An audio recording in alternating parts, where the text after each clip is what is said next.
Olha, eu pensei muito em como iniciar esse vídeo, mas honestamente, esse vídeo é mais como um desabafo e não acho que eu deva dar mais razões do que isso. Agora, eu gostaria de fazer uma pergunta pra vocês. O que te causa infelicidade? Sim, eu tô sendo propositalmente ambíguo porque eu quero te dar liberdade e espaço pra discutir aqui nos comentários. Eu vou tentar ler a maioria dos comentários, eu não garanto que eu vá ter tempo pra ler tudo, mas eu quero poder responder vocês também. Eu também peço perdão pela edição, vai ter um GIF rodando aí, vai ter alguns capítulos também. Você pode ouvir esse vídeo a qualquer momento. Caso alguma coisa desse vídeo não te agrade, desce nos comentários também. Eu estaria mais do que feliz em responder as críticas e tentar mudar em cima disso. Lembre-se, a ignorância não é uma virtude, então não faz nenhum sentido eu postar um vídeo sem me preocupar que eu receba todo tipo de crítica de volta. É o famoso feedback, né não? Então partiu. Eu vou dividir esse vídeo usando o método CIOF, que é ciência, intuição, observação e filosofia. Eu vi esse método no canal de um gringo e eu gostei bastante da forma que ele usou para comprovar sua pesquisa, então aqui vamos nós. Vamos começar primeiramente pelo medo. O que a ciência tem a nos dizer sobre o medo?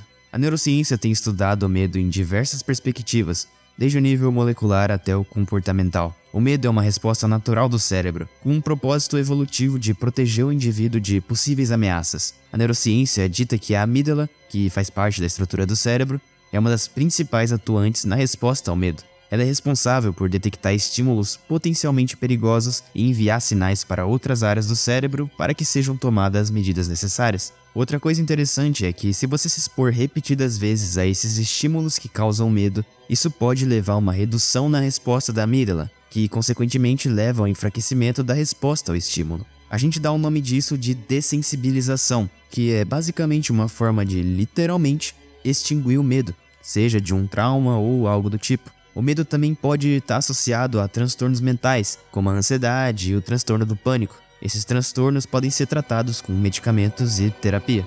Bom, eu sei que pode ter sido uma chuva de informação aqui no começo, mas isso é o que a ciência diz. Testado e comprovado empiricamente, é pelo menos o que a gente considera as respostas mais verdadeiras, entre aspas.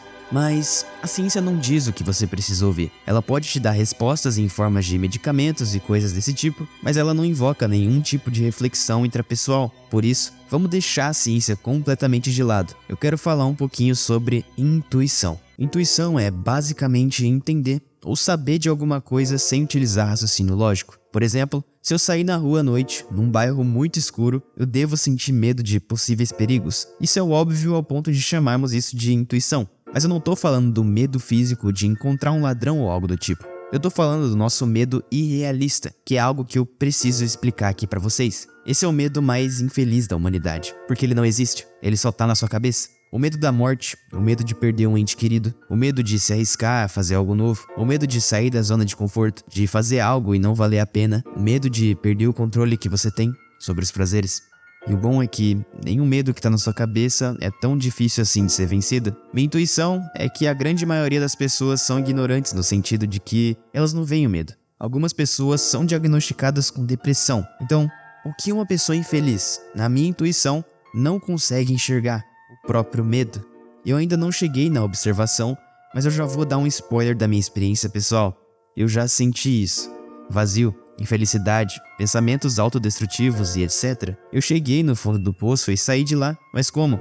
Foi bem simples na real. Como eu falei, nenhum medo na sua cabeça é tão difícil de ser vencido. É uma questão de enxergá-lo e consequentemente estimulá-lo até o ponto onde você já está completamente dessensibilizado com ele. Agora, você percebeu o que eu falei agora há pouco? O medo não é real. Eu falei sobre isso. O medo irrealista, bom, ele não existe. Tá só na sua cabeça. O pior de tudo, você sabe disso. Você se garante de que pode vencê-lo, mas você nunca tenta fazer isso. Do que nós temos medo, afinal de contas, se esse medo nem sequer existe? Por quê? Por qual razão? Bom, é o que minha intuição me diz. Você é ignorante. Você não se ligou de que ele não existe e que ele só tá presente porque você o criou. Medo é simplesmente o nome que a gente dá a um sentimento individual. Todos têm medos diferentes. E acho que isso faz toda a diferença na observação que eu fiz. Eu passei a entender, com a minha observação, que pessoas que vivem sem medos, as prendendo como reféns, são mais livres, são mais felizes. Enfim, o ano passado foi o melhor ano da minha vida, ao mesmo tempo que foi o ano que eu mais estive no fundo do poço. Quão contraditório é isso, sinceramente? Como eu já disse, eu já tive pensamentos bem depravados e autodestrutivos, e eu já sabia de tudo isso. Eu sabia a situação onde eu me encontrava. Olha, por que quando a gente se sente muito pra baixo, seja por causa de um trauma ou algo do tipo, por que a gente vai num psicólogo? Bom, é simples. A gente sabe que tem algo de errado conosco. Como eu já estive no fundo do poço, eu sabia que eu tava mal, que eu precisava melhorar. Todo mundo que tá triste sabe que tá triste. O problema é a palavra-chave do capítulo medo desse vídeo. É a ignorância. E não é querendo me gabar, mas eu não sou ignorante. Muito pelo contrário, eu falei no começo desse vídeo que aceito todo tipo de crítica, ou seja, a maior virtude que eu pude observar em pessoas felizes e inteligentes é o ceticismo. É simplesmente a capacidade de duvidar de tudo e qualquer coisa, até mesmo do estado em que você se encontra. E foi assim que eu basicamente venci todos os meus medos. Eu me liguei de que podia ser melhor. Eu duvidei de mim mesmo a partir do momento em que eu me peguei refém dos meus medos novamente. Eu vi que eu falhei, mas percebi que a falha é uma forma de aprendizado. Se você já viu meu vídeo sobre o antifrágil, você sabe do que eu tô falando. O que eu observei durante muito tempo foi que isso tudo é um processo demorado pra caramba. A reflexão é a base do crescimento. Tá legal, mas ninguém resolve seus próprios medos do dia pra noite. Tem que haver uma cadeia de eventos acontecendo na sua mente. E pasmem, meu problema não era nada presente no mundo físico, mas só na minha cabeça, o que só comprova esse meu ponto. Por que algumas pessoas parecem evoluir tanto? Por que parecem sempre estarem na frente? Por que alguém buscaria melhorar como pessoa todo santo dia, por exemplo? Que foi? Quer a resposta? Bom, se você genuinamente está curioso para saber a resposta, talvez você ainda tenha que repensar o quão ignorante você ainda é. Falar que não existe uma resposta é ir completamente contra a exatidão da filosofia. Talvez esse vídeo não te dê a resposta, mas acenda uma chama. O jogo de palavras aqui é o suficiente para fazer você correr atrás de vencer os seus medos. Eu vou tentar recorrer a uma palavrinha que vai assustar muita gente. Propósito. Ah, propósito. Algumas pessoas têm medo dessa palavra, outras alinham o seu propósito ao seu trabalho, outras veem o propósito como o sentido da vida e existem muitas outras conclusões que você pode tirar só dessa única palavra. Segundo o filósofo Martin Heidegger, o medo nos convida a viver na impropriedade. Não atribuímos sentido, deixamos que os outros e as circunstâncias o atribuam, nos alienamos de nós mesmos, vivemos sempre correndo, com nossas agendas cheias de distrações que nos ocupam, vivemos num sentido impróprio que não aponta em direção alguma, como uma finalidade sem fim. Essa frase exemplifica basicamente tudo o que eu disse: buscar e atribuir sentido. Isso é o que a filosofia busca, a exatidão. A filosofia não busca só ajudar num probleminha aqui e ali, ela se preocupa genuinamente com a verdade das coisas. E isso que Heidegger disse é a mais pura verdade. O medo te convida à impropriedade, ou seja, você se torna alguém que não é si mesmo, deixa de atribuir um sentido. Então, talvez a primeira chama que acenda em você é a angústia.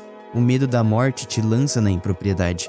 Mas a angústia produz o efeito contrário. Ela abre as portas para você ter a sensação de ficar sem chão, ou seja, a angústia te revela uma compreensão acerca do seu morrer, que você é singular, você percebe que não pode escapar da morte, logo é convocado para viver na propriedade, ou seja, ser você mesmo. Então, ao sentirmos angústia, isso vai consequentemente nos ajudar a romper com essa ignorância. E ao nos confrontarmos com a verdade da nossa finitude, ao experimentarmos a tal angústia, somos forçados a confrontar nossa existência de maneira mais profunda e autêntica e a abandonar as concepções superficiais que nos impedem de compreender a verdadeira natureza da nossa existência. Bom, talvez você sinta angústia tentando entender o que esse maninho falou, mas calma, eu vou deixar o nome dele na descrição e você pode pesquisar um pouco mais sobre ele para tentar entender um pouco mais sobre o argumento da ignorância dele. Enfim, recapitulando, você deseja perder os seus medos? Talvez ter propriedade de si mesmo? Bom, comece parando de se alienar. Esse é o argumento dele contra a ignorância. Lembra o que eu falei no capítulo de intuição? Pois é, viva na ignorância, na impropriedade. Isso é possível. Mas saiba que você nunca vai entender o porquê eu e milhões de outras pessoas zelam pelo propósito. Não corra do medo, até porque, bom, ele nunca existiu em primeiro lugar. Vamos lá. falei do tema principal, que era medo. Agora, desejo ter uma conversinha mais informal sobre ansiedade. Não é algo novo, com certeza, até porque a ansiedade está atrelada ao medo, de certa forma. Veja, a expressão inapropriada do medo caracteriza os transtornos de ansiedade. Agora, o que seria essa expressão inapropriada do medo? Bom, a ansiedade é uma espécie de mecanismo de defesa do seu corpo. É uma resposta normal que prepara o corpo para lidar com o perigo ou estresse. Mas aí que tá.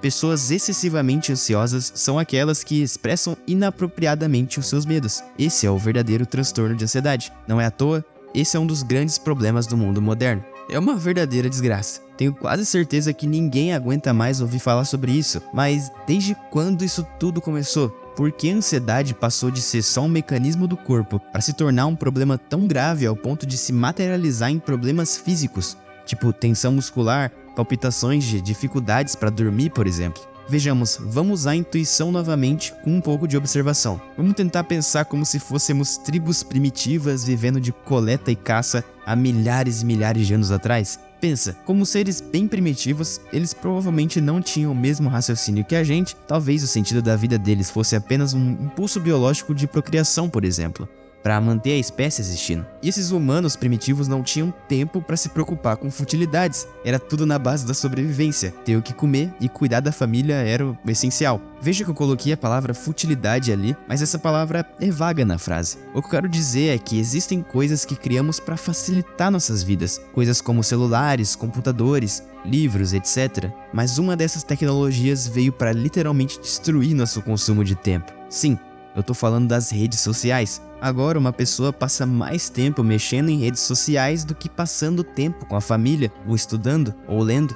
E o que as redes sociais fazem especificamente? Elas criam um senso de pertencimento. Agora você pode ver a vida pessoal inteira de um fulano, e você sabe onde eu quero chegar. Você vê uma pessoa rica e de repente você sente inveja. Você vê um produto caro e de repente você sente o desejo. Você vê um casal feliz e de repente se sente sozinho. E isso é um problema que não existia antes das redes sociais, ou indo mais além, antes do aparecimento da mídia. Ou você vai me dizer que um homo sapiens qualquer tinha o mínimo interesse em conhecer um influenciador primitivo? A real é que, observando mesmo a situação dos jovens de hoje em dia, principalmente em escolas, é obviamente questionável afirmar que a maioria tá bem. Não é só pressão escolar, agora é pressão na internet. Antigamente não existiam muitos motivos para expressar o medo de maneira inapropriada. Agora existem mais do que nunca. Quer vencer a ansiedade? Arrasta pra cima, eu tô zoando. Eu trouxe um pequeno contexto pra ansiedade, tá legal. O que eu, Oliveira da Silva, que tem um canal de desenvolvimento pessoal, vai te falar? Bom, primeiramente não existe um caminho curto. Eu já falei ali no capítulo do medo. O que te resta, no entanto, é absorver as ideias do ceticismo. Eu sou completamente a favor de questionar, inclusive, o porquê diabos você gasta tanto tempo preso a redes sociais. O porquê você ainda é refém de um trauma. Você se diz refém de uma condição na qual você pode simplesmente abrir a porta e sair dela. Nunca veio à sua cabeça o pensamento de que é possível só sair dela?